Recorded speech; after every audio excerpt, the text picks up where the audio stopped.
Welcome to Dennis Law, sharp and alert as ever in front of the camera as he was in front of goal, and Trevor Brooking back with us again after the World Cup in Mexico. But first let John Motson bring us up to date with the facts surrounding today's fascinating contest. Quite an occasion here, Jimmy. The team's got a tremendous reception when they came out, and let's start with the latest team news. For Everton, Derek Mountfield, Kevin Sheedy and Adrian Heath have all been past fit, but the fact that Paul Wilkinson has been brought in at number 10 suggests that Heath may drop a little deeper into the midfield. And talking of midfield, Manchester United are at last able to parade the quartet Ron Atkinson has always hankered after, but which never came together last season. Gordon Strachan and Norman Whiteside return after injury to flank Brian Robson and Remy Moses, themselves only recently back after long-term absences. Well, those United names pretty familiar to you by now, but since last season there are some new faces in the Everton lineup. 22-year-old Kevin Langley from Wigan has played every game this season in midfield because of injuries to Reed and Bracewell. England centre-half Dave Watson has come from Norwich to bolster an injury-plagued squad.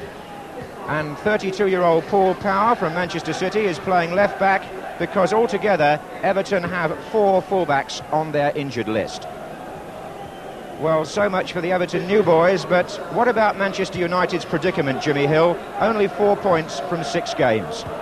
Well, the answer's perhaps simpler than we think, John. United have been doing everything but score, and that main responsibility rests with Frank Stapleton and Peter Davenport. And although Frank's playing better than ever, he's a steady rather than a prolific scorer. Well, as for Peter, he's not the first striker to find it difficult to score with a new club, especially United. But with Brian Robson back in midfield, they'll certainly increase United's goal-scoring power. But to think of the Championship, they must recover the goal-scoring knack up front. This afternoon's referee on his way out is Joe Worrell from Warrington. And there have been many great battles between these clubs in recent years, not least the FA Cup final when Manchester United won 1-0. But this has not been a particularly lucky ground for United, Goodison Park. They've lost here for the last 2 seasons by 3-1 and 5-0.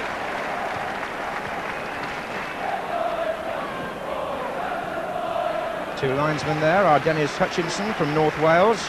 He has the red trim on his yellow flag, and Eddie O'Hare from Barrow.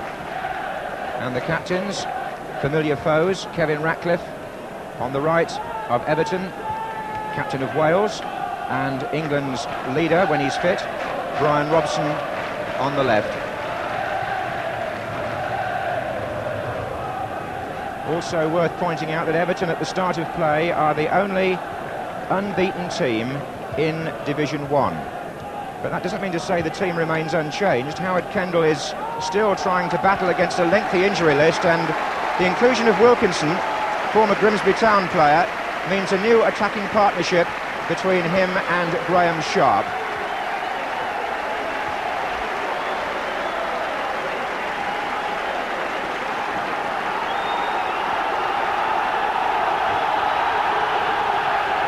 As usual, huge travelling support for Manchester United, who will start the match playing from left to right. And in the present climate, every result is vital for the team in red. Can they pick up the pieces after this untidy start to the season? And can Everton go on defying the laws of First Division gravity and remain unbeaten despite having 7 first-team players missing? Kevin Moran, back to Chris Turner. It's a cool afternoon, bit of breeze, as yet no rain. That was Stapleton. Power.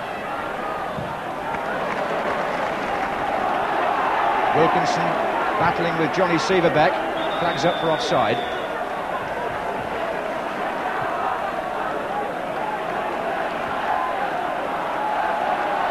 Everton have started with 5 at the back. More of that in a moment. There goes Sharp. They're playing 3 central defenders, Mountfield, Watson and Ratcliffe.